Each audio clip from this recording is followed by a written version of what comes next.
오늘은 어떻게 성경을 읽을 것인가 라는 제목으로 은혜를 나누고자 합니다. 성경. 성경은 정말 베스트셀러이고 그리고 스테디셀러입니다. 그죠? 역사상 가장 많이 팔렸고 그리고 가장 꾸준히 팔린 책입니다. 집에 예수 믿는다고 하면서 성경 한두 권 안 갖고 계신 분 아무도 없죠. 그죠?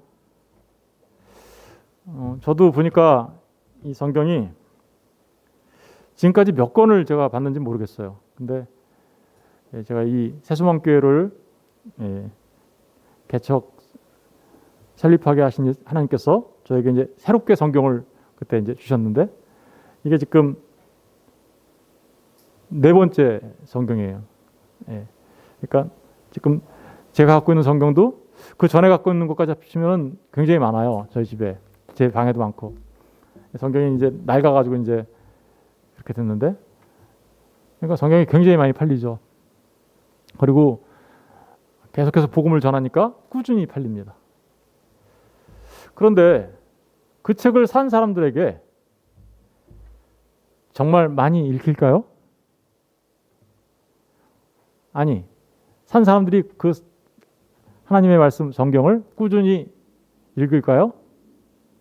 그렇지 않은 것 같습니다. 많이 그리고 꾸준히 읽혀지지 않는 책이기도 합니다. 그죠?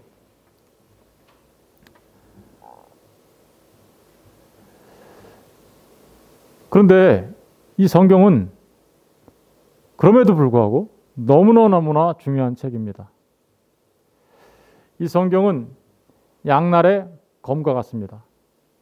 이 성경을 바로 읽으면 성경은 죽은 자를 살리는 의사의 칼이 되지만 성경을 잘못 읽으면 그 칼은 우리를 죽이는 칼이 되죠. 다시 말하면 성경은 최고의 선물입니다.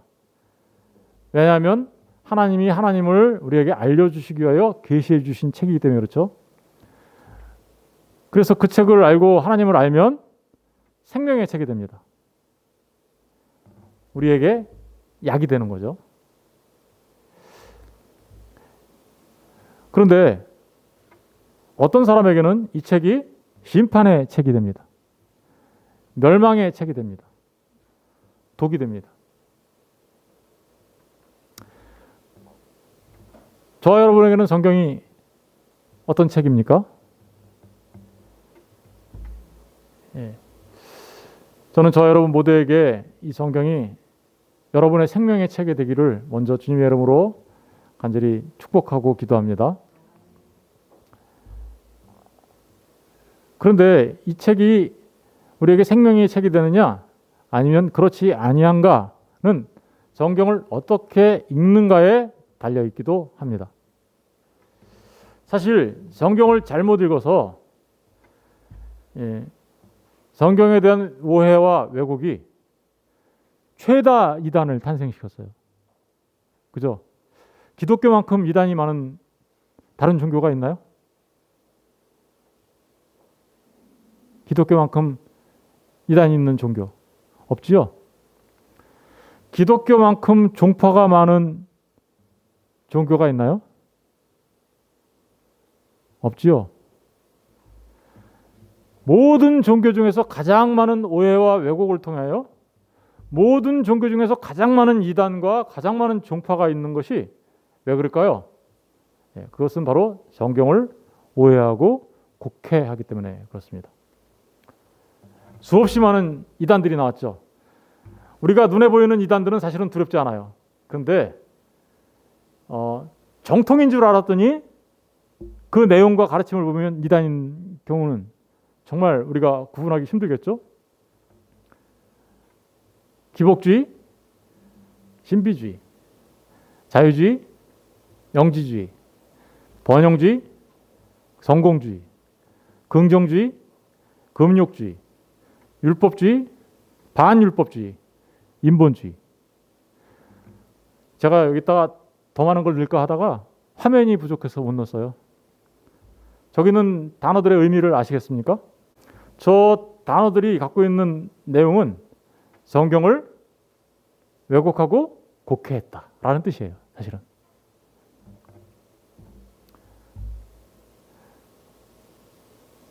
그러니까 수많은 이단과 수많은 종파들이 나온 이유가 바로 여기에 있습니다. 실제로 주님도 성경을 오해할 수 있다라고 말씀하셨어요. 마가복음 12장 24절에 보면 예수께서 이르시되 너희가 성경도 하나님의 능력도 알지 못함으로 오해함이 아니냐.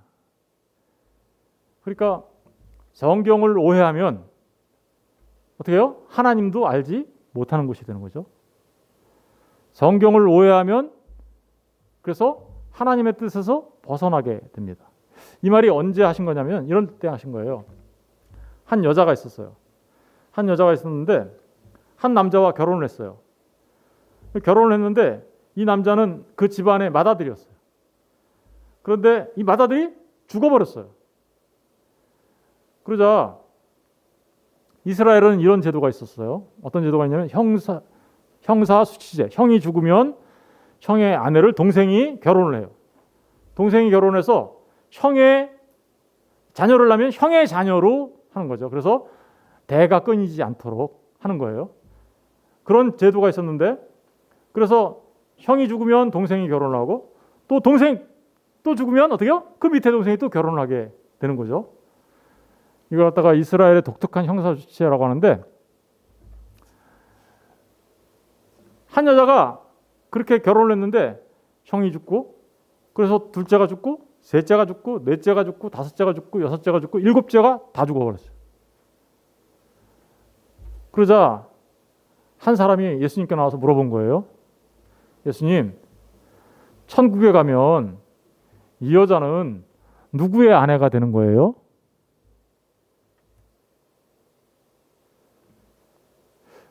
맏아들의 아내가 되어야 할까요? 아니면 맨 마지막에 결혼한 막내 아들의 아내가 되어야 할까요? 천국에 가면 누구의 아내가 돼야 돼요? 라고 물어본 겁니다. 그때 예수님께서 저 말씀을 하신 거예요. 너희가 성경도 하나님도 하나님의 능력도 알지 못하니까 오해했기 때문에 그런 질문을 하는 거야. 사실은 천국에 가면 남자와 여자가 시집도 가고 장가도 가지 않아.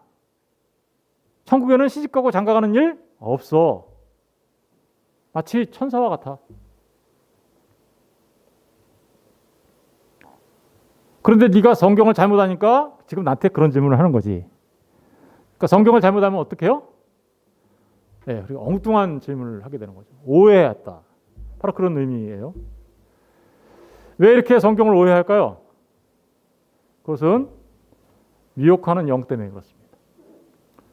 디모데전서 4장 1절과 2절에 보면 그러나 성령이 밝히 말씀하시기를 후일에 어떤 사람들이 믿음에서 떠나 세상 사람들은 물론이거니와 그 사람들은 뭐 이미 믿음에서 떠나 있는 사람들이잖아요. 그런데 교회 안에 들어온 사람들조차도 믿음에서 떠나 후일에 어떤 사람들이 믿음에서 떠나 그죠? 이 말이 그 교회 안에 있는 사람들이 믿음에서 떠나 이 말이잖아요. 그죠? 미혹하는 영과 귀신의 가르침을 따르리라. 잘못된 길로 간다라는 거죠. 교회만 왔다 갔다 한다고 해서 바른 길로 간다는 의미가 아니라는 거예요. 교회에 오기는 왔는데 미혹당하는 영한테 속아 잘못된 길로 갈 수 있다는 거예요. 미혹하는 영. 미혹이라는 게 뭘까요? 미혹. 아니 길을 잊어버린 거예요. 길을 잃어버렸어요. 진리와 비진리가 뒤죽박죽 섞여 있어요. 내 안에. 그래가지고 혼미해요. 어디로 갈지 몰라요. 뭐가 생명의 길인지 몰라요. 뭐가 진리의 길인지 몰라요. 그 상태를 미혹당했다고 하는. 근데 그것과 똑같은 말을 사실은 같은 의미예요. 귀신의 가르침을 따르는 것. 이게 사실은 미혹당한 상태예요. 귀신의 가르침을 따르는. 귀신의 가르침이 뭘까요? 귀신의 특징은 뭘까요? 사람들은 자꾸만 귀신 들면 뭐 무섭고 막 이렇게 생각하고 거품 물고 굴르고 뭐 미친 사람처럼 행동하고 그렇게 생각하는데 귀신의 가장 중요한 특징은 뭐냐면 거짓말이에요. 뭐라고요? 거짓말. 사단이 가장 사단의 특징을 말한다면 사단의 특징은 거짓말입니다. 진리에서 떠나 있는 거예요. 여러분, 사단이 예수님을 시험할 때 어떻게 했어요? 하나님의 말씀을 변곡하고 왜곡해서 예수님한테 시험하죠? 똑같아요.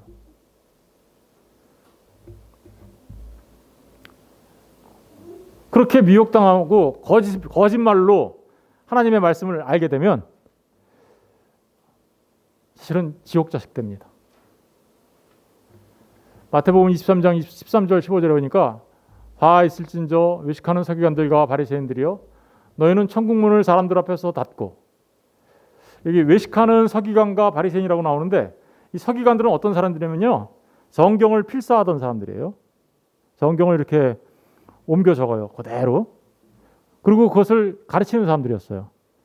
바리새인들은 누구냐면 이스라엘의 종교 지도자들이에요. 이스라엘 유대 종교의 지도자들. 그러니까 이 사람들은 성경에 아주 박식해요. 그런데 그들에게 지금 뭐라고 하나 보세요. 서기관들과 바리새인들이여 너희는 천국문을 사람들 앞에서 닫고, 사람들의 천국문을 닫아버렸대요. 그럼 어디로 간다는, 사람들을 어디로 데리고 간다는 거예요? 지옥으로. 너희도 들어가지 않고, 자기들도 못 들어가요. 들어가려 하는 자들도 들어가지 못하게 하는다. 화 있을진저 외식하는 서기관들과 바리새인들이여 너희는 교인 한 사람을 얻기 위하여 바다와 육지로 두루 다니다가 생기면 너희보다 배나 더 지옥 자식 되게 하는다. 여러분, 교회에 교인들 많이 데리고 왔어요. 그래서 야, 교회가 부흥했네. 그런데 미혹당하고 거짓 말에 속으면 이름은 교인인데 알고 보니까 뭐예요? 지옥 자식이네요. 그렇죠? 왜 지옥 자식이에요? 거짓말로 아니까. 하나님의 말씀을 거짓말로 알고 있으니까. 잘못 알고 있으니까. 그런 사람들한테 몇 배나 지옥 자식이래요? 배나. 2배나 더 지옥 자식이라는 이런 말을 왜 쓰고 있을까요? 완전한 지옥 자식이야, 이런 뜻이에요. 완전한 지옥 자식. 그러니까 다시 말하면 하나님의 말씀을 잘못 알면 그 잘못한 그 결과가 뭐라는 거예요? 지옥 자식이 되게 하는 거다 라는 말을 하고 있는 거예요. 성경 어떻게 읽어야 될까요? 성경 진짜 어떤 사람한테 물어봤더니 성경 어떻게 읽을까요? 그랬더니 잘 읽어야죠 이러더라고요. 정말 잘 읽어야 되죠. 그죠? 성경은 잘 읽어야 되는 겁니다. 성경을 얼마나 내가 사랑하고, 나의 사랑하는 책, 이 책 중에 이렇게 나의 사랑하는 책이라고 아무리 해봐야 소용없어요. 성경을 얼마나 많이 읽는가의 문제가 아니에요. 제가 아는 어떤 장로님이 자기는 성경을 100번 읽었대요. 그래가지고 그 100번 읽은 그것을 막 자랑하더라고요. 그래서 제가 그냥 대단하시네요, 장로님. 그쵸? 대단하죠, 그죠? 100번을 읽었으니 얼마나 대단해요. 그런데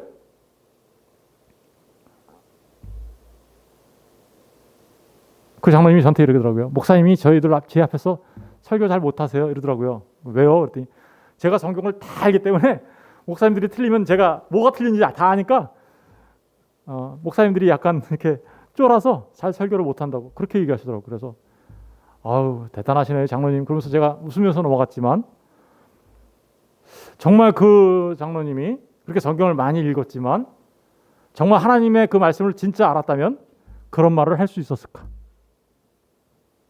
라는 생각이 들었습니다. 성경은 얼마나 많이 읽느냐의 문제가 아니라 얼마나 바르게 이해하고 바르게 알아가느냐가 가장 중요한 관건입니다. 그래서 성경을 바르게 이해하고 바르게 알아가려면 성경을 어떻게 읽어야 된다고요? 잘 읽는다라는 그 말이 자세히 읽는다라는 뜻이에요. 자세히 읽는다. 이사야서 28장 23절에 보니까 너희는 귀를 기울여 내 목소리를 들으라. 자세히 내 말을 들으라. 하나님께서요. 하나님의 말을 어떻게 들으래요? 자세히 내 말을 들어라. 이렇게 얘기하죠. 누가복음 24장 27절에 보니까 이에 모세와 모든 선지자의 글로 시작하여 모든 성경에 쓴 바 자기에 관한 것을 자세히 설명하시느니라. 저 말은 언제 나온 말이냐면요. 예수님께서 엠마오마을로 가는 두 제자가 부활하신 주님을 못 알아봤어요. 부활하신 주님을 못 알아보니까 예수님이 어떻게 했냐면 그 엠마오마을로 가는 두 제자한테 모든 선지자의 글과 모세와 모든 선지자의 글, 다시 말하면 구약이죠. 구약에 나타난 모든 성경에 쓴 예수님에 관한 것을 자세히 설명해 줬어요. 그랬더니 그들이 눈이 번쩍 떠가지고 예수님을 알아봤어요. 여러분, 성경을 자세히 본다는 것은 눈이 번쩍 뜨여 예수님을 알아보는 거예요.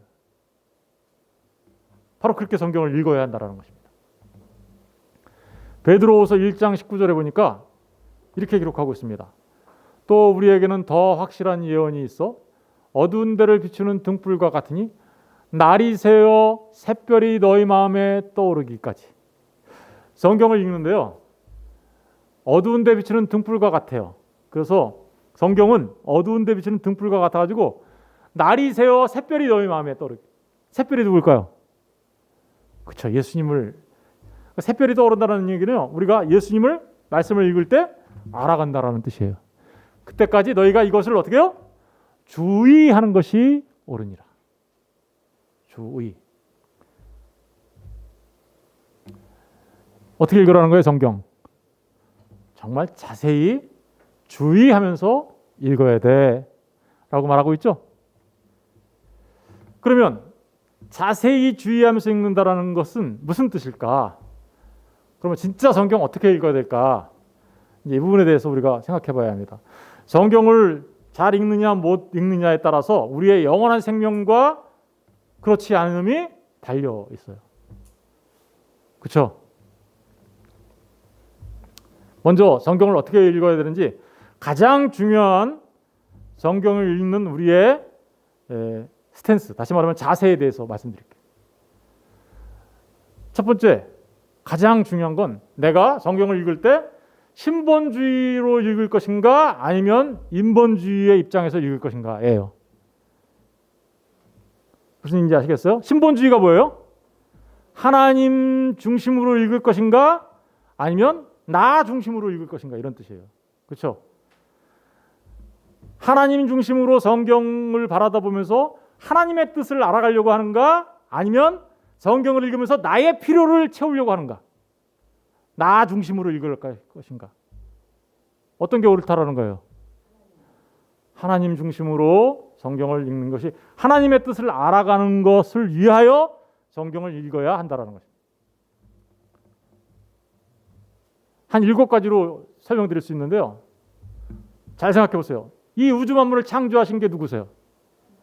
하나님이시죠. 믿으십니까? 그러면 그 우주 만물을 창조한 게 누구를 위해서 창조한 거예요? 누구를 위한 창조예요? 하나님을 위한 창조예요? 아니면 저와 여러분을 위한 창조입니까?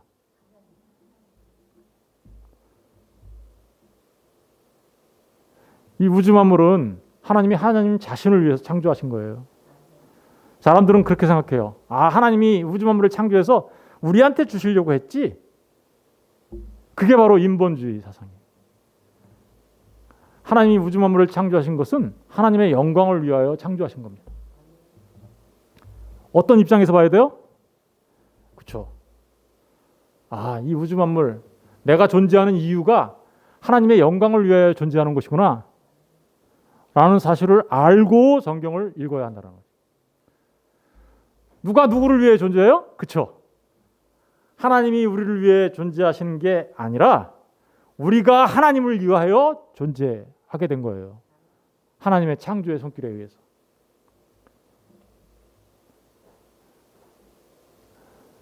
하나님의 은혜인가? 사람의 행위인가? 성경을 읽을 때 여러분 이 모든 게 하나님의 은혜로 보이는지 아니면 내가 무엇인가를 해서 나의 가치를 높이려고 하는 것으로 볼 것인지, 내가 성경을 보고 좀 더 박식한 사람이 되고, 내가 성경을 보고 좀 더 출세하는 사람 되고, 내가 성경을 보고 좀 더 나은 사람이 돼야 되겠지. 물론 그거 나쁜 거 아니에요. 좋은 거예요. 그런데 그런 관점에서 성경을 읽을 것인지, 아니면 하나님께서 우리를 죄와 허물로 죽었던 우리를 어떻게 살리시려고, 그래서 그 살리시려고 하시기 위하여 어떤 은혜를 우리에게 주셨는지, 어떤 관점으로 봐야 될까요? 당연히 우리는 성경을 읽으면서 하나님께서 어떤 은혜를 우리에게 주셨는지 알아가야 하는 그런 관점으로 성경을 보아야 하는 것이죠. 하나님의 주권인가 사람의 자유인가? 성경을 읽으면서 사람의 자유를 강조하는 분들 많이 있어요. 예, 사람의 자유 중요합니다. 근데 우리가 한 가지 잊지 말아야 될 것은 하나님께서는 우리를 진짜 자유로운 존재로 창조하셨어요. 그런데 하나님 앞에 범죄한 이 자연인의 상태의 사람은 노예예요. 노예. 뭐에 대한 노예일까요? 죄에 대한 노예예요. 죄의 삭은 사망이죠. 사망에 대한 노예예요. 그래서 다 죽어요, 사람들. 사망을 이길 수 있는 사람이 있어 없어요. 그러니까 사실은 인간은 자유로운 존재로 창조되었지만 그 자유를 하나님 앞에 범죄함으로 인하여 진짜 자유를 상실하고 말았어요. 그래서 그 진짜 자유를 우리에게 주시고 다시 하나님의 영광을 회복시키기 위하여, 그렇죠? 진리 대신 예수님을 우리에게 보내주신 거잖아요. 그래서 우리로 하여금 진리가 우리를 어떻게요? 자유케 하는 거죠. 우리가 진리로 자유케 되면 그때 진짜로 하나님의 영광이 드러나게 되는 것이죠. 결국은 종국적인 목적은 뭐예요? 하나님의 영광과 하나님의 주권이죠.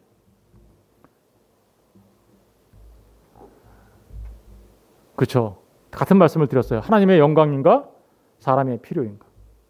성경을 보면서 자기 자신의 필요 중심으로 보는 사람들이 있어요. 그걸 실용주의라고 해요. 좀 이따 다시 설명할 건데, 여러분 하나님의 영광을 우리가 발견해가는 것이죠. 그리고 내가 하나님의 말씀을 보면서 하나님의 영광을 위하여 살아가는 사람이 되겠다라는 관점에서 성경을 바라다 봐야 하는 것이죠. 누가 주인이며 누가 종이에요.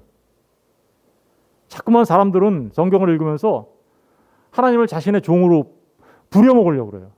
마치 알라딘 램프의 지니처럼. 그렇죠? 지니야 내 손 하나 좀 들어주렴. 그럼 지니가 어떻게 해요? 네 주인님 말씀해 보세요. 그런 식으로 성경을 읽는단 말이죠. 그러면 그거는 누가 주인이에요? 지니의 주인인 자기가 지니를 지금 부려먹고 있는 거죠.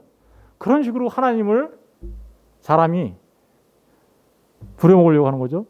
그거는 성경에서 완전히 벗어난 거예요. 하나님이 주인이시고요. 오히려 우리가 뭐예요? 종이에요. 누가 주인공입니까? 하나님이에요? 나예요? 네가 주인공이야. 네가 최고야. 여러분, 그게 바로 마귀의 소리예요. 우리가 최고인 것 같지만 우리가 존재하는 가장 중요한 이유는 누구 때문인가요? 하나님 때문이에요. 여러분에게 생명을 주신 분이 누구예요?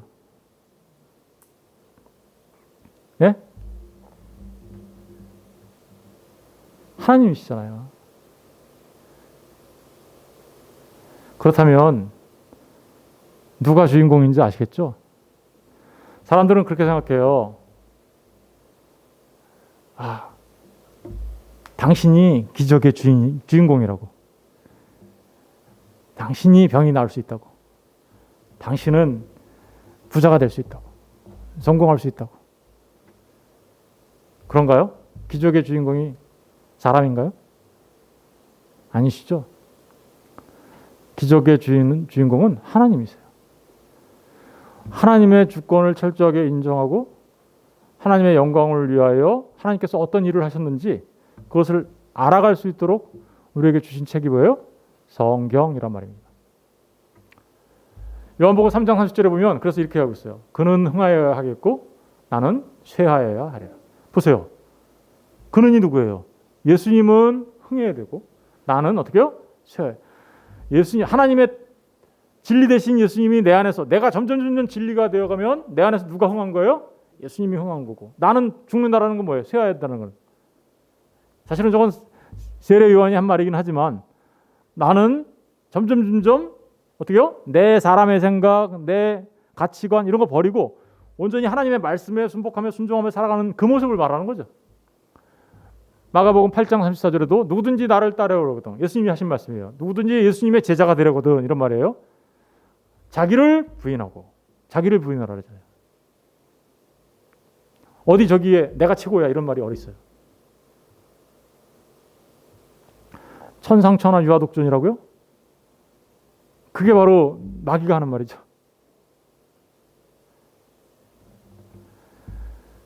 갈라디아서 2장 20절에 보면 내가 그리스도와 함께 십자가에 못 박혔나니 그런즉 이제는 내가 사는 것이 아니요 오직 내 안에서 그리스도께서 사시는 것이다. 보세요. 내가 예수님과 함께 십자가에 못 박혔나니 이제는 내가 사는 거 아니라 그러죠.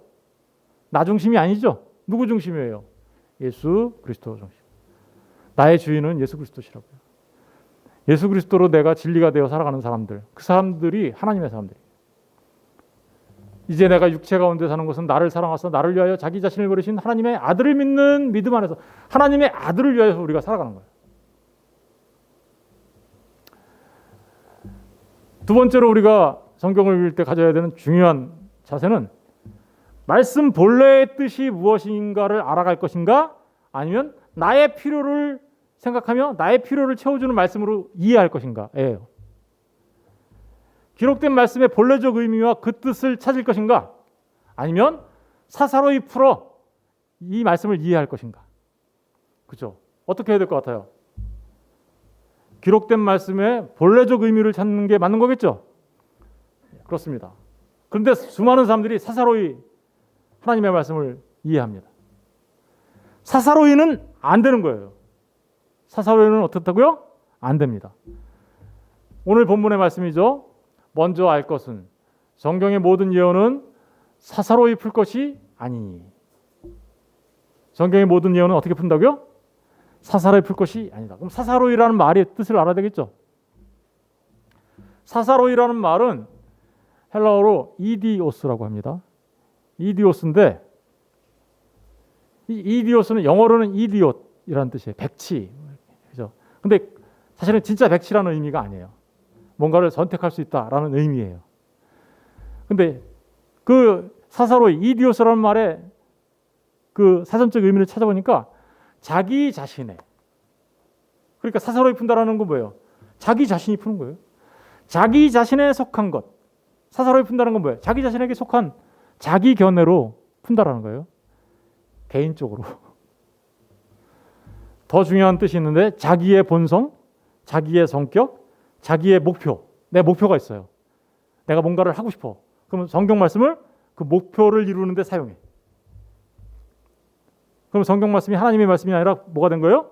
자신의 목표를 이루는 수단이 돼버리고 말았죠. 수단으로 전락하고 말았죠. 바로 그런 걸 말하는 거예요. 그게 사사로이예요. 행위와 좋아하거나 그로부터 기인된 이런 뜻이에요. 사사로이가. 사사로이 푼 예를 들어볼게요. 그 뒤에 바로 나오는 거예요. 베드로후서 1장 20절 21절에 이 말씀이 나오는데 2장 1절 바로 뒤에 이 말씀이 나오는 거예요. 예를 들어서 나온 거겠죠. 그러니까 보세요. 베드로후서 2장 1절과 3절 그러나 백성 가운데 또한 거짓 선지자들이 일어났으니 거짓 선지자, 거짓이죠. 그죠? 백성 가운데 일어났다. 이스라엘 가운데 거짓 선지자가 있었다라는 거예요. 그런데 이와 같이 이스라엘 가운데 거짓 선지자가 있었던 것처럼 이와 같이 너희 중에는 뭐예요? 너희 교회 안에도 지금 교회 안에도 거짓 선생들이 있으리라. 교회 안에 거짓 선생이 있다라는 거죠. 그런데 그 거짓 선생들은 멸망하게 할 이단을 가만히 끌어들여. 이단을 끌어들인다 그러죠. 이단을 가만히 끌어들여 자기들을 사신 주님을 부인하게 되고, 사실은 주님을 부인한다고 직접적으로 얘기 안 해요. 그런데 이단을 가만히 끌어들어오면 입으로 부인 안 했는데 부인한 결과가 돼버려요. 왜 그럴까요? 잘못 알면 그렇게 되는 거죠. 진짜 위험한 거예요, 그게. 그런데 더 나아가서는 임박한 멸망을 스스로 취하는 자들이. 멸망이 뭐예요? 심판당한다는 거죠. 최후의 심판. 지옥 불못에 던져진다는 뜻이에요. 다시 말하면 이 얘기는 하나님의 말씀을 사사로이 푼 예죠. 왜 그들이 사사로이 풀었는가를 좀 이따 이제 말씀드릴 건데, 그 사사로이 푼 것 때문에 어떤 결과가 초래됐는가 볼까요? 2절. 여럿이 그들의 호색하는 것을 따르리니. 사사로이 풀면요 이렇게 타락하게 됩니다. 사람들이 하나님의 말씀을 잘못하면 타락한 존재가 되는 거예요. 호색한. 이로 말미암아 무슨 일이 벌어진대요? 진리의 도가 비방을 받을 것이다. 잘못된 그 이단들 때문에 진짜 진리를 전하는 교회가 어떻게 해요? 세상 사람들로부터 비방을 받아.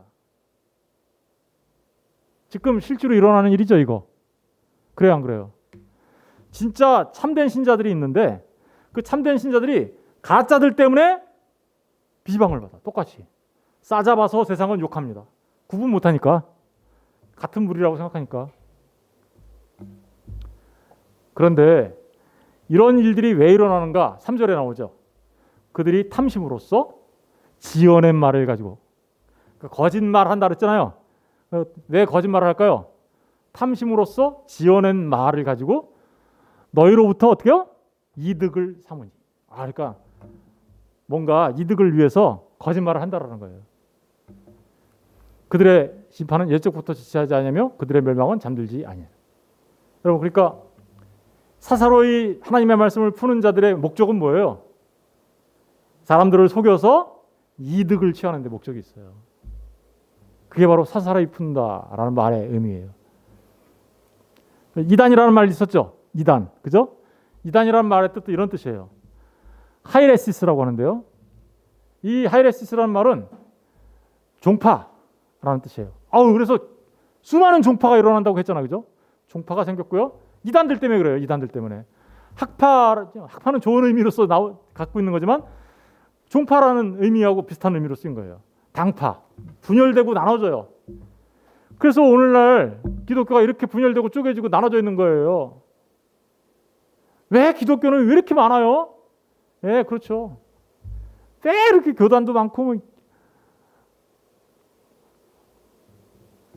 그런데 이단이라는 말은 본래 선택이라는 뜻을 가진 거예요. 이 선택이라는 의미를 갖고 있는 건데, 그 선택이라는 뜻을 갖고 있는데 그 선택을 어떻게 하냐면 이런 식으로 사용하는 거죠. 진리에 대한 편애, 왜곡을 좋아해요. 진리 자체로 받아들이지 않고 그걸 바꾸는 걸 좋아해. 왜 그럴까요? 그렇죠. 개인적인 이득을 기대하기 때문에 그래요. 오늘날 교회에서도 개인적인 이득을 위하여 얼마든지 이렇게 할 수 있다는 거죠. 사람들을 진리의 길로 가게 하는 것이 목적이 아니라 그저 사람들을 많이 모아서 이익을 취하는 형태로 하나님의 말씀을 왜곡해서 전할 수 있다는 것을 말하고 있죠. 똑같은 얘기하고 있는 거예요. 왜 그렇게 사사로이 푼다라는 게 그러면 좀 더 구체적으로 무슨 말이냐? 사사로이 푼 거에 가장 중요한 요즘 현대 정신이 들어가 있어요. 어떤 정신이 들어가 있을까요? 실용주의예요. 실용주의. 실용주의라는 게 뭐예요? 실제로 나한테 뭔가 유익이 있어야 된다는 거죠. 하나님의 말씀을 보고 읽으면서 내가 이 땅에서 살아가는데 실제로 나한테 도움이 될 만한 그런 말씀으로 이해하는 거죠. 그리고 그러면서 말씀을 읽으면서 아주 깊이 묵상합니다. 그래서 큐티라고 하죠. 콰이어 타임이라고 하죠. 그런데 묵상하면 묵상할수록 하나님의 뜻에서 벗어나. 하나님의 말씀을 곱씹어서 지옥 가요. 잘못하면. 왜 그럴까요? 실용주의. 나만 좋으면 되지 뭐 이런 식으로. 왜 그럴까요? 사사로이 풀었기 때문에. 아까 그 사람들하고 뭐가 달라요? 그 사람들이 자신들의 이득을 위하여 그렇게 하나님의 말씀을 변개한 거나 내가 하나님의 말씀을 보면서 나의 이득을 위하여 하나님의 뜻을 본래의 뜻이 아닌 나만 좋으면 되지 뭐 이렇게 이해하는 거나 뭐가 달라요? 같죠? 좀 더 구체적으로 예를 들어볼까요? 예를 들면 이런 거예요. 성경을 보면서 성공하는 사람들의 몇몇 가지 습관, 이런 거를 한번 찾아보겠습니다. 생각해 보세요. 하나님이 너희들 성공하려면 이런 습관을 가져야 돼. 그런 거 가르쳐 주려고 성경을 우리에게 주셨을까요? 아주 이런 게 지금 교회 안에 막 진짜 그게 마치 진리인 것처럼 돌아다니죠? 성경적 재무관리, 성경적인 재정관리, 재정 세미나, 뭐 엄청나게 그런 것들을 교회 안에 강단에 세워가지고 사람들을, 그런 사람을, 성경적인 재정관리, 여러분 예수 믿으면 부자를 할 수 있어요. 여러분 예수 믿으면 주머니가 빵빵해질 수 있어요. 그러면서 성경에 그 원리가 나옵니다. 제가 가르쳐 드릴게요. 굉장히 실용적이죠. 그렇죠? 그런데 생각해 보세요. 하나님이 그런 거 우리한테 가르쳐 주시려고 예수 그리스도를 이 땅에 십자가에 달려 죽게 하시기까지 하셨을까요? 보내셔서? 성경을 믿으면 긍정적으로 살아야 돼. 긍정의 힘이 얼마나 중요한지 알아? 긍정적으로 살면 잘 되는 내가 될 수 있는 거야. 말하는 대로 된다? 어떤 사람은 성경을 오늘의 운세식으로 봐. 오늘 나한테 무슨 말씀을 주셨을까? 보다가 딱 봤어요. 근데 자기 마음에 쏙 들어. 오늘은 내가 이 말씀 붙잡고 살아야지. 오늘은 내가 세상 사람들하고 똑같아. 말씀 하나 보고 오늘은 재수가 좋으려나? 여러분 안 그러신 것 같아요? 여러분들은? 신년이 되면 송구영신 예배 때 나와가지고 말씀 하나 이렇게 뽑아가지고 올해는 운수 대통이네. 뭐 한 거예요 이거? 토정 비결 본 거예요. 그 하나님의 말씀을 사용해가지고 토정 비결. 여러분 그런 식으로 하나님의 말씀을 보니까 성경이 왜곡되고 자꾸만 이상한 데로 가는 거예요. 자신의 욕심을 채우는데 그것을 위하여, 이익을 위하여, 탐욕을 위하여 지금 하나님의 말씀을 사용하고 있는 거잖아요. 그렇게 하라고 하나님이 우리에게 이 말씀을 주셨을까요? 아니지 않습니까? 물론 하나님의 말씀을 보다가 정말 성공하는 게 그게 뭐가 나쁘겠어요. 그리고 성경적으로 재정관리 잘하는, 그래 성실하게 재정관리 잘하고 사는 게 뭐가 나쁘겠어요. 긍정적으로 삶을 살아가는 게 뭐가 나쁘겠어요. 나쁘지 않죠. 그러나 문제가 있어요. 그것은 하나님이 우리에게 주신 하나님의 말씀 아니라는 거예요. 문제는 그런 방식으로는 생명이신 예수님을 우리 예수께 갈 수 없어요. 그런 방식 안에서 생명이신 예수를 어떻게 알아요? 생명이신 예수를 만나야, 내가 길이요 진리요 생명이신 예수님을 만나야 영생할 수 있는데 어떻게 영생할 수 있어요?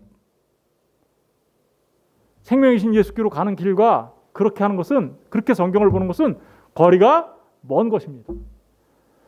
그런 사람들에게 천국 문 안 열려요. 천국 문 안 열린다고요. 그런 사람들한테는 천국이 닫혀요. 그러니까 두루 다니면서 교인 하나 데려다가 2배나 더 지옥 자식 만드는 거예요. 그렇게 하면 2배나 더. 여러분 그렇게 지옥 자식 되는 방식으로 성경을 이해하실 거예요? 아니지 않습니까? 그렇죠? 성경은요, 하나님의 말씀은 본래 본문이 의도하는 그 뜻이 있고 목적하는 바가 있어요. 성경을 읽으면서 우리는 하나님의 뜻을 발견해 가야 되는 거예요. 그 진리를 알아가야 되는 것이죠. 베드로서 1장 21절에 예언은 언제든지 사람의 뜻으로 낸 것이 아니라 말입니다. 성경은 오직 성령의 감동하심을 받은 사람들이 하나님께 받아 말한 것이에요. 그럼 사람의 뜻을 말한 걸까요? 하나님의 뜻을 말한 걸까요? 성경은 하나님의 뜻을 말한 거잖아요. 그러면 성경을 통해서 우리가 하나님의 뜻을 알아가고 하나님께서 말씀하시는 그 의도와 목적이 무엇인지 그것을 우리가 알아가는 것이 성경을 바르게 읽는 것이지, 그렇게 나의 필요에 따라서 그렇게 실용주의 정신으로 무장하여서 곱씹어서 잘못하는 그 일을 통하여 2배나 더 지옥자식 되는, 그렇게 되게 하라고 성경이 지금 우리에게 주어진 겁니까? 아니지 않습니까? 요한복음 5장 39절 40절에 보면 너희가 성경에서 영생을 얻는 줄 생각하고 성경을 연구하군요. 성경에서 뭐를 얻는다고요? 영생을 얻는 거예요. 이 성경이 곧 내게 대하여 증언한 것입니다. 내가 누구예요? 우리는 성경을 읽으면서 예수님을 발견해 가야 되는 거예요. 예수님을 알아가야 되는 거예요. 그러나 너희가 영생을 얻기 위하여 내게 오기를 원하지 아니하는다. 성경을 읽으면서 다 엉뚱한 길로 가고 있는 거죠. 그래, 어떻게 하면 성공할까? 어떻게 하면 내 습관 고칠까? 어떻게 하면 내가 좀 더 나은 인간이 될까? 좀 더 나은 사람이 될까? 어떻게 하면 내가 돈도 좀 많이 벌고 부자로 살까? 내게로 와서 영생을 얻으라고 주님이 우리에게 주신 책을 가지고 공부를 하긴 해요. 그런데 예수님께로 가지는 않아. 그러니 영생이 있을 수가 있어요? 없지요. 분명하게 말씀하고 있잖아요. 그죠? 그렇다면 우리가 성경을 어떻게 읽어야 될까요? 이제 구체적으로 우리가 좀 더 들어가 봅시다. 성경을 읽는 올바른 방식에 대해 모든 걸 다 말씀드릴 수는 없어요. 지금 이 짧은 시간 안에. 그런데 아주 중요한 내용들만 제가 몇 개 여러분들에게 소개해 드리려고 해요. 첫 번째, 성경은 성경으로 해석해야 합니다. 무슨 얘기인지 아시겠죠? 성경을요, 철학으로. 철학은 뭐예요? 아까 인간의 뜻, 인간의 사상이에요. 그 철학으로 또는 이 시대의 문화로 아니면 이 시대의 시대 사상으로 성경을 이해하고 그 성경을 알으려고 한다면 그는 오해할 수밖에 없어요. 왜 그럴까요? 성경은 사람의 뜻을 말한 것이 아니라 하나님의 뜻을 말했기 때문에 그런 거죠. 그렇다면 성경은 어떻게 해야 된다고요? 성경으로 해석해야 돼요. 이렇게 성경을 보다 보면 이거 잘 모르겠는데 이런 부분이 있어요. 그렇죠? 성경을 잘 보다 보면 이거 모르겠어. 그러면 그냥 내버려 두세요. 모르겠다. 그런데 이 성경을 모르는 부분을 보다 밝히 알려주고 있는 다른 부분이 있어요.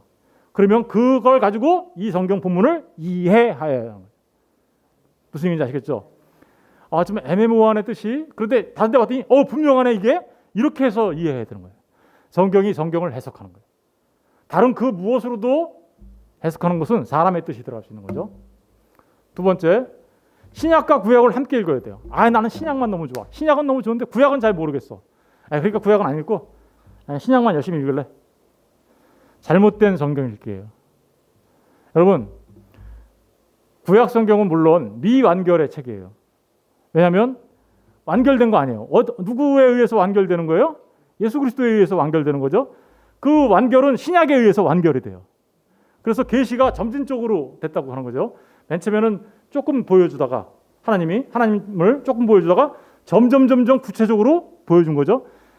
구약은 그래서 아주 우리가 구약을 읽으면 좀 이게 뭐야 이거 헷갈리는데 신약에 오면 명료해지죠. 그래서 계시의 점진성이라고 해요. 그런데 그 하나님의 뜻을 알기 위해서는 구약부터 신약까지 다 읽어야 이게 이런 뜻에서 이렇게 갖고 이게 이렇게 완성된 거구나 알 수 있는 거죠. 무슨 얘기인지 아시겠죠? 그러니까 반드시 신약과 구약은 동시에 읽어야 돼요. 근데 한 가지 더 기억할 게 있어요. 신약만 따로 읽으면 되지 않아요? 그럼 신약이 완성이니까? 그렇지 않습니다. 신약은 어디에 뿌리를 두고 있냐면 구약에 뿌리를 두고 있어요. 신약도 읽다 보면 모르는 부분이 굉장히 많이 나와요. 그러면 이게 무슨 뜻일까를 구약에서 찾아보면 이런 배경 속에서 이런 말씀을 하고 있었구나. 그러니까 이게 이 뜻이구나. 이렇게 알 수 있는 거죠. 그래서 신약도 반드시 구약을 통하여 그 뿌리를 두고 있음을 기억하고 이게 이런 문맥 속에서 나온 거고 이런 배경 속에서 나온 거야. 그러면 이건 이런 말씀이구나 라고 우리가 알아갈 수 있는 겁니다. 그래서 신약과 구약을 동시에 읽어야 되고요. 함께 읽어야 됩니다. 세 번째로 구약의 목적지. 구약이 도달하려고 하는 곳이 있어요. 누굴까요? 그렇죠. 구약은요. 예수님을 예표한 사람들로 막 나와요. 아브람, 모세, 다윗 이런 사람들은 다 예수님을 예표한 거예요. 모형이에요. 그 사람들을 보다 보면 앞으로 예수 그리스도가 어떠한 모습으로 이 땅에 오시겠구나라는 것을 미리 그림자처럼 그죠? 보여줬던 거예요. 그러니까 그 구약이 달려가려고 하는 목적지는 누구였어요? 예수 그리스도였단 말입니다. 그러면 그 목적지로서 도착한 책은 뭐예요? 신약이죠. 그러면 그 신약은 중심이 뭐예요? 그래서 예수 그리스도예요. 그러니까 구약의 목적지와 신약의 중심은 예수 그리스도예요. 어떤 분은 구약에서는 예언하셨고 신약에서는 성취하셨다 이렇게 얘기하시는 분들도 있어요. 다 맞아요. 그러니까 이런 관점으로 성경을 바라다 봐야 우리가 예수 그리스도를 온전히 알 수 있어요. 심지어 빛이 있으라 한 창세기 1장 첫째 날 그 말씀조차도 예수 그리스도를 말하고 있는 거예요. 열왕기 상하, 역대상하 나오는 그 역사적인 사건들도 전부 다 예수 그리스도를 위하여 존재하는 역사예요.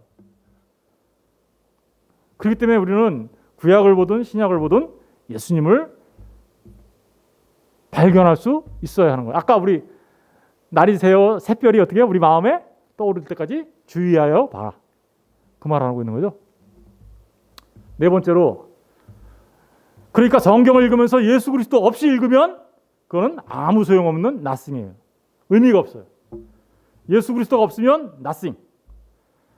예수 그리스도가 없으면 아무 의미가 없어요. 생각해 보세요. 예수 그리스도 없는 성육신 존재할 수 있어요? 예수 그리스도 없는 십자가 의미가 있나요? 로마 시대 때 십자가에 달려 죽은 사람이 얼마인지 아세요? 수천 수만이 죽었어요. 근데 왜 십자가가 의미가 있어요? 그 수천 수만이 죽은 십자가는 아무런 의미 없어요. 로마의 폭정만을 우리에게 보여주고 있죠. 근데 예수님의 십자가는 어떤 의미가 있나요? 그게 바로 저와 여러분을 살리시기 위하여 하나님께서 사람이 되어 달리신 그 십자가를 말하는 거잖아요. 예수 없는 십자가는 아무런 의미가 없습니다. 예수 없는 부활 아무런 의미가 없어요. 마찬가지로 오늘날 교회가 예수 없는 성령을 얘기하는데 진짜 잘못된 겁니다. 그리스도 없는 성령론은 신비주의예요. 환상에 빠져 있는 거예요. 그리스도 없는 종말론은 요한계시록 이런 거 보면 무섭죠? 공포일 뿐인 거예요. 그리스도가 없으면 종말론은 공포예요. 두려워 떨 수밖에 없어요.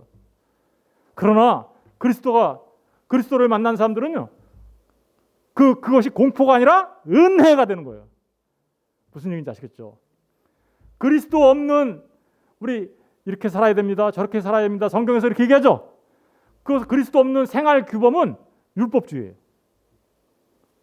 그건 도덕 교과서예요. 그냥 초등학교 5학년에.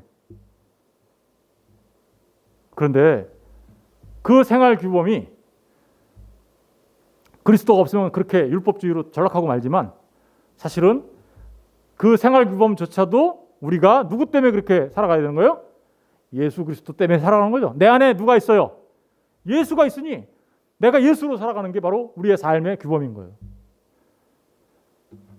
그러니까 성경을 통해서 주님을 발견해 나가는 것, 주님을 알아가는 것, 이게 바로 영생이에요. 그래서 이렇게 얘기하죠. 요한복음 7장 3절에 유일하신 참 하나님과 그가 보내신 자 예수 그리스도를 아는 것이 영생이다.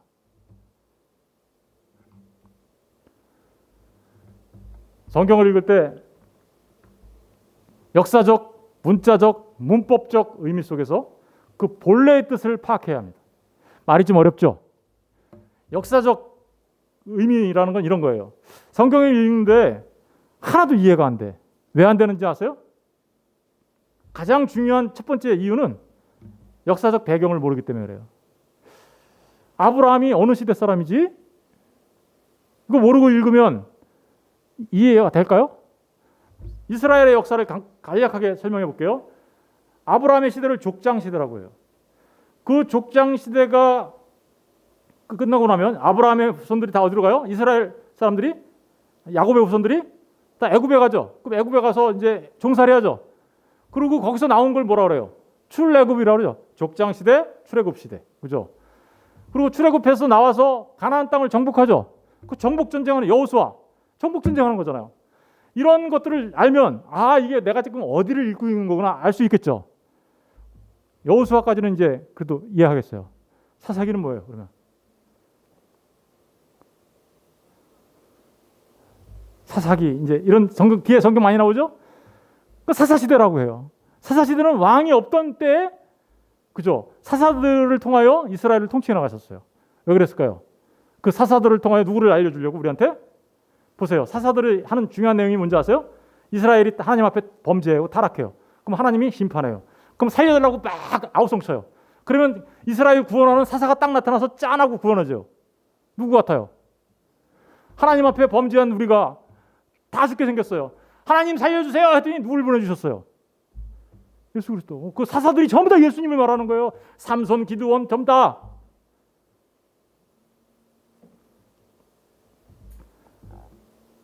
이스라엘이 왕이 없어요. 그러니까 또 다른 나라 왕 많으니까 우리도 왕 할래요. 그래서 세워진 게 뭐예요? 사울을 시작으로 다윗 왕이 세워지죠. 그래서 왕정 시대가 시작되죠. 근데 그 왕들이 또 어떻게 해요? 하나님 앞에 범죄하죠. 그러니까 하나님이 어떻게 해요? 심판해요. 심판했더니 어떤 일이 벌어졌어요? 기원전 722년에 아수르에 의해서 북이스라엘이 멸망당하고 기원전 586년에 바벨론에 의하여 남유다가 멸망당하죠. 그리고 70년 동안 포로로 끌려가요. 포로로 끌려갔던 그들이 다시 나오죠. 제2의 출애굽. 그럼 그때 활동했던 선지자들은 누구고? 바벨론 포로 이전에 활동했던 선지자는 누구고? 포로기에 활동했던 선지자는 누구고? 포로 끝나고 나서 돌아와서 예루살렘 성전을 건축할 때 했던 선지자들은 누구고? 이게 선지서예요. 그 마지막 선지서가 뭐예요? 말라기예요. 이런 역사적 배경을 알고 성경을 읽는 것과 그렇지 못하는 것은 많은 차이가 있는 거죠. 그래서 여러분들 성경을 잘 이해하려면 공부하셔야 돼요.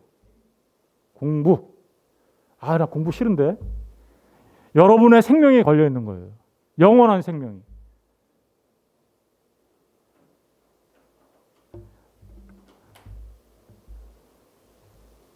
문자적 문법적으로 이해한다는 것은 이런 말이에요. 문자적으로 문법. 하나님의 말씀은 그 문자 단어 하나 있죠. 단어 하나가 갖는 의미는 단어 하나는 여러 가지 의미를 가질 수가 있어요. 그죠? 단어 하나가 갖고 있는 의미가 얼마나 많아요. 그런데 그 의미가 한 의미를 가지려면 문장 속에서 파악해야 되는 거죠. 한 문장이 그 단어의 의미를 정해요. 그러면 한 문장이 그 단어의 의미를 정하면 이 문장의 의미는 뭐가 정할까요? 전후 좌우 문맥이 정하죠. 문맥이 정하고 문맥은 또 뭐가 정할까요? 한 장이 정하고 한 장은 또 뭐가 정할까요? 한 책이 정하고 한 책은 뭐가 정할까요? 전체 성경이. 이렇게 문자적이고 문법적인 의미 속에서 그걸 파악하려고 노력해야 돼요. 물론 목회자들이 그런 일들을 해서 성도들한테 하나님의 말씀을 먹이죠. 바로 그런 의미에서 하나님의 말씀을 전체적인 이게 진짜 무슨 뜻인지 하나님이 여기서 제1차 수신자, 1차 독자한테 무슨 말을 하신 건지 1차 독자 처음에 그 말을 들었던 사람들은 어떻게 생각한 건지 그것을 알으려고 해야 되는 겁니다. 그래야 하나님의 진짜 뜻을 알겠죠. 그런데 사람들이 어떻게 하냐면요. 아까 자기 실용주의 정신에 입각하여서 자기에게 필요한 말씀을 똑똑 잘라서 읽습니다. 어떻게 읽을까요? 그 세 사례를 지금 제가 설명해 놨어요. 내 영혼이 잘된 것 같이 범사가 잘되고 강건하기를 기원하노라. 바라노라. 무슨 뜻인 것 같아요? 삼중 축복 같아요? 예수 믿으면 영혼이 잘되고 부자가 되고 건강해진다. 그런 말 하는 것 같아요? 그렇게 똑 잘라보니까 그렇게 얘기하는 거예요. 여러분 그건 그 뜻이 아니에요. 내 영혼이 잘되면 다시 말하면 네가 거듭나고 하나님의 백성으로 은혜 받은 사람이라면 네가 모든 범사에 잘되고 범사에 네가 그 진리의 길을 가고 강건하게 될 거다. 강건하게 될 거다. 뭘로? 믿음에 굳게 서게 될 것이다. 진리로 살아가게 될 것이다. 그런 얘기하는 거예요. 그런데 내 영혼이 잘된 것 같이 범사가 잘되고 강건하기를 바란다는 이 말을 예수 믿으면 말이야 영혼이 잘되는 것처럼 부자 되고 건강해지고 그러면 예수 믿었는데 가난한 사람은 뭐고 예수 믿었는데 병 걸린 사람은 뭐냐고요. 그 사람들은 예수 안 믿은 거예요? 그런 사기가 어딨어요. 그런 사기가. 그건 사기예요. 예수 믿어도 아플 수 있어요. 예수 믿어도 가난할 수 있어요. 그것 때문에 하나님 앞에 기도할 수 있어요. 그래서 그것 때문에 하나님을 더 깊이 알아갈 수 있는 겁니다. 그런데 똑 잘라가지고 내 마음에 편한 대로 그렇게 해석하면 벗어난 거예요. 이미 머리가 되고 꼬리가 되지 말아야 된다. 이것도 세상에 나가서 출세하고 높아져야 되고 권력을 장악하고 명예를 얻어야지. 세상에서 꼬리로 살아가면 되겠냐? 예수 믿는 사람이? 그런 뜻인가요? 여러분, 꼬리로 살아가는 존재가 뭐예요? 물고기예요. 물고기. 물고기가 어디 살아요? 바다에서. 세상의 힘으로, 자기 힘으로 살아가는 사람들 말하는 거예요. 머리로 살아가는 사람들은 누구예요? 예수 그리스도를 머리로 해서 살아가는 사람들, 교회 정도들을 말하는 거란 말입니다.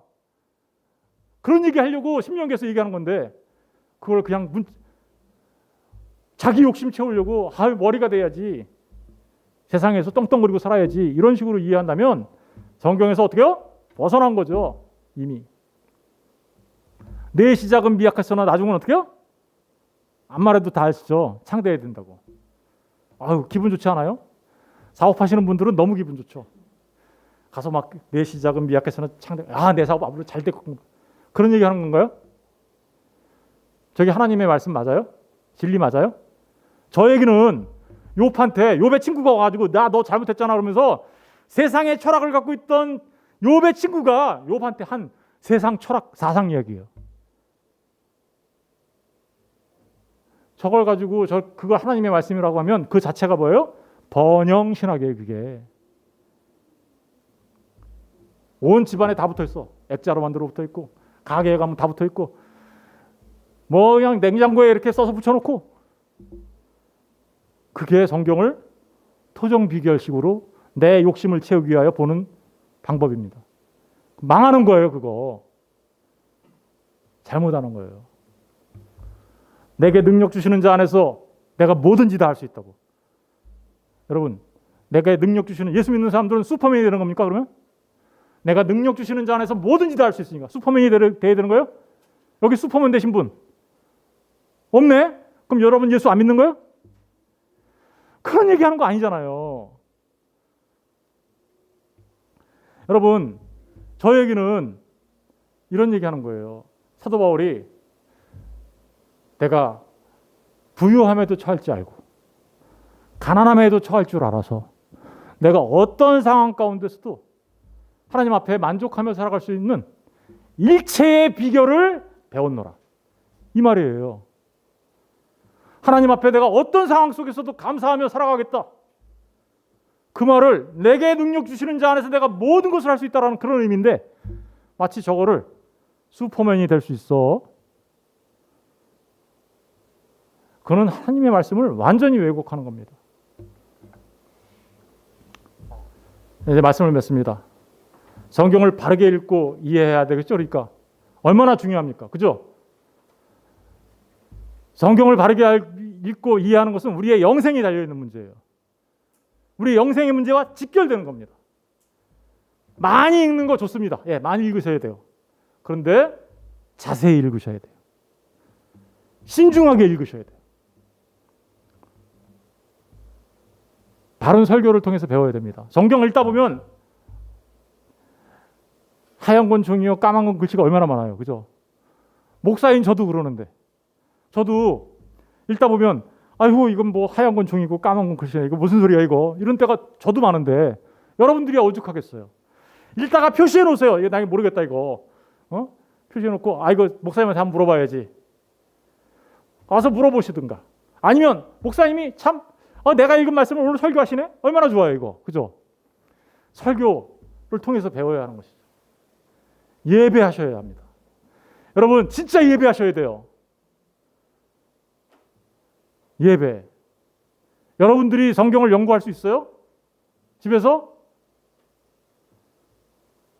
못 하시잖아요.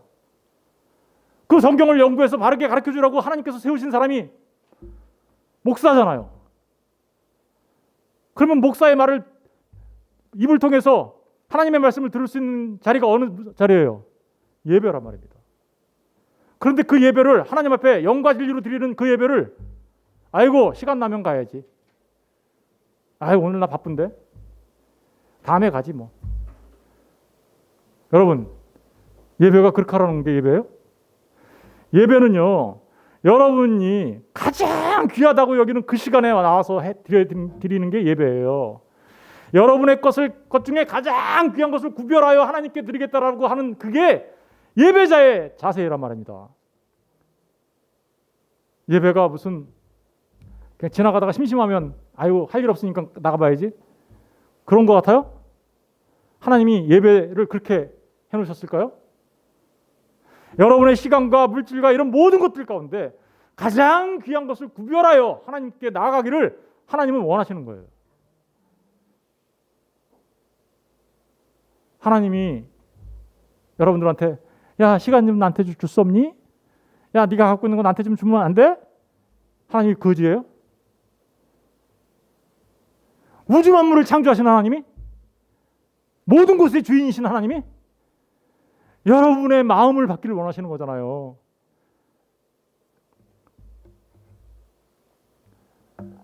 성령의 조명 없이는 성경을 이해할 수 없어요. 성령 하나님이 도와주지 않으면 못 읽어요. 불가능해요. 어떻게 해야 될까요? 말씀을 읽으면서 기도하셔야 됩니다. 제가 여기서 말씀을 준비하면서 저는 매일 이렇게 하면 이상하게 되는데 제 자랑처럼 되는데 그게 아니라 정말 저도 말씀을 읽으면서 이거 무슨 뜻인지 모르는 게 너무나 많아요. 그러면 하나님 이게 무슨 뜻입니까? 하나님 저를 깨우쳐 주셔야 제가 성도들한테 그걸 설명할 거 아닙니까? 하나님 저 좀 알려주세요. 제가 그래야 우리 성도들한테 하나님 말씀 바르게 전할 거 아닙니까?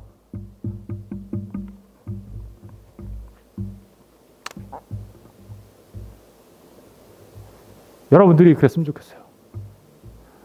여러분들이 기도하면서 하나님의 말씀을 배워가고 하나님의 말씀을 깨달아 알아 정말 진리 가운데 서는 하나님의 백성들 되었으면 좋겠습니다.